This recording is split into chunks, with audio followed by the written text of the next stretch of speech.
everybody is doing great. Well, recently, Modi spoke about one nation, one election. What does he mean? Well, is this the first time he's spoken about it? No, he's made this statement quite a few times. And in fact, he's made this statement once from the Red Fort as well.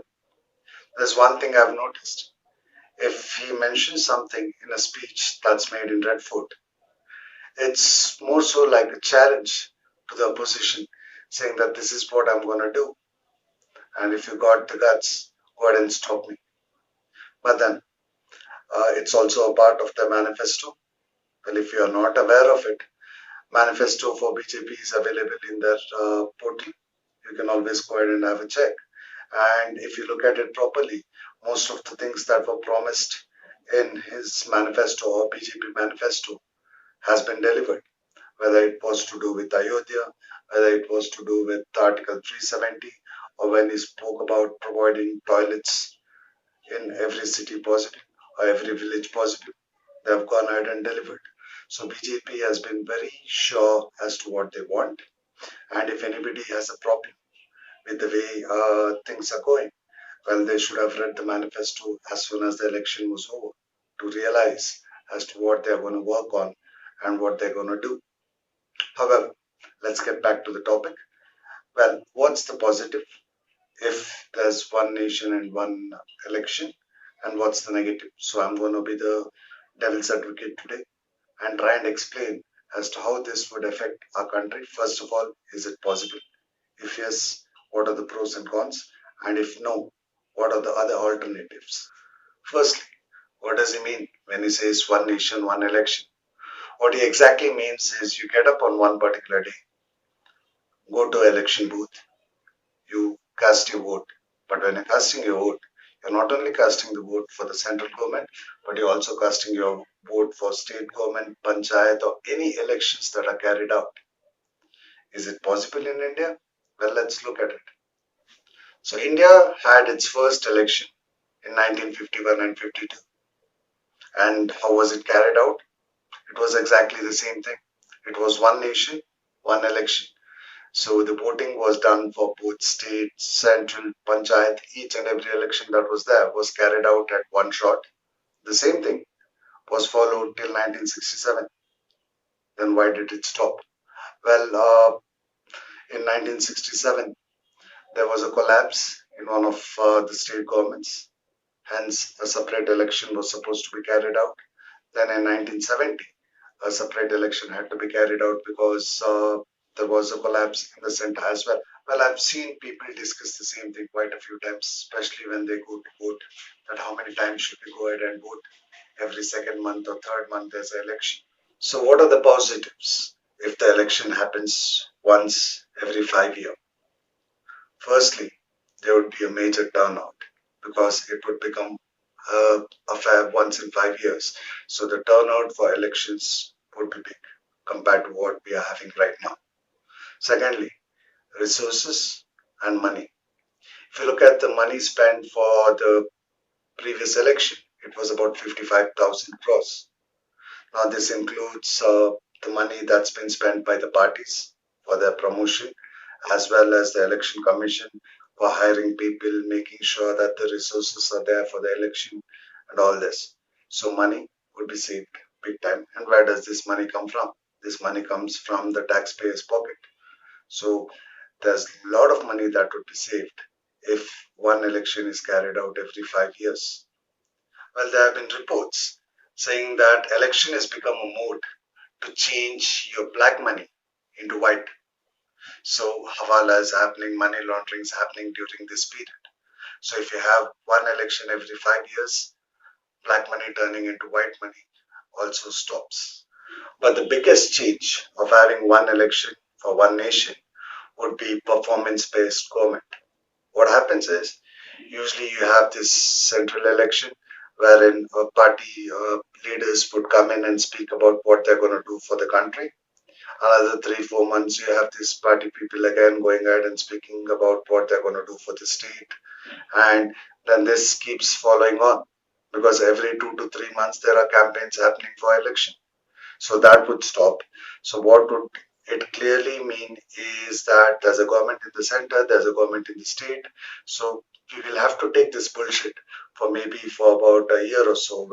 But for the next 4 years, you have no option but to perform. So performance would be the main criteria on which you would win elections and not on promises. As I said, that I'm going to be a devil's advocate. So let's look at the negatives. The biggest complaint that most of the parties are making is that regional parties would lose their importance. Well, it's obvious as well because central issues are different, state issues are different.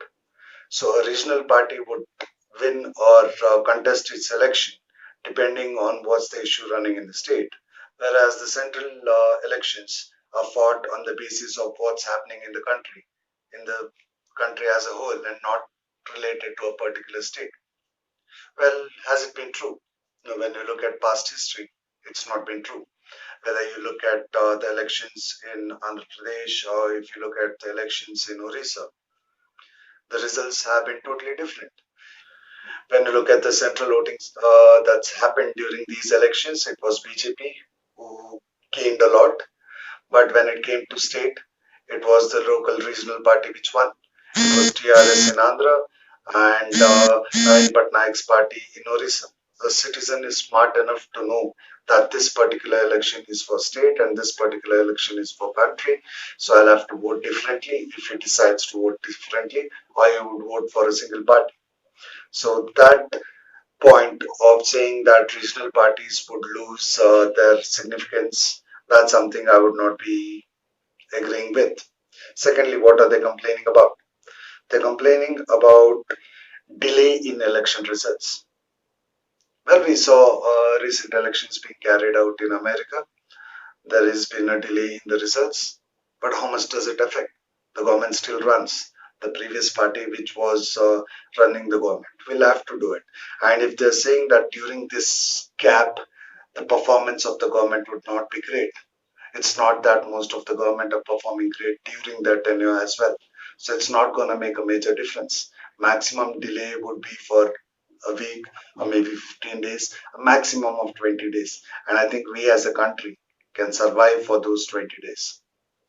And the next point that they keep saying is that there are major constitutional change required.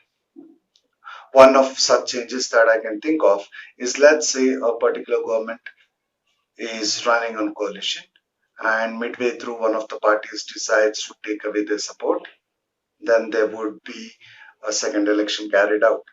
So what the government has to make sure is, let's say the government is run for 3 years in the state and then the coalition breaks and then a second election is conducted.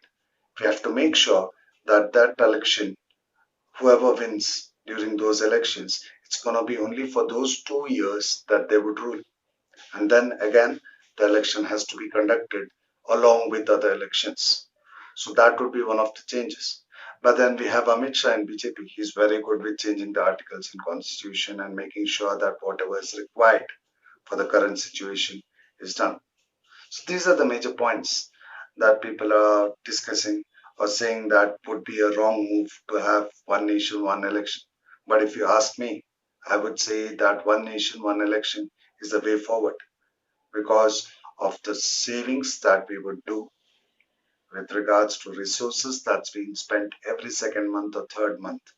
In fact, there are enough CBI reports also to confirm with regards to the money laundering that's been carried out during the elections or amount of booth capturing and all that happens, everything comes into control. What are the changes that you have to make? Add additional machines, but it would be the same amount of people who would be carrying out the elections. So there's a major savings on the tax money that we have paid to the government. So one nation, one election is the way forward. And guys, please do subscribe to the channel because it's free. And if you subscribe to the channel, you're going to have 10 years of good luck. If you don't believe me, go ahead and try it. Please do leave a comment in the comment box as to what do you think. Is one nation, one election is the way to go forward? Or if you think that what's happening right now is all peaceful and it should continue the same way, because I might be completely wrong in my opinion. So hope to see you guys in the next video. Ciao till then.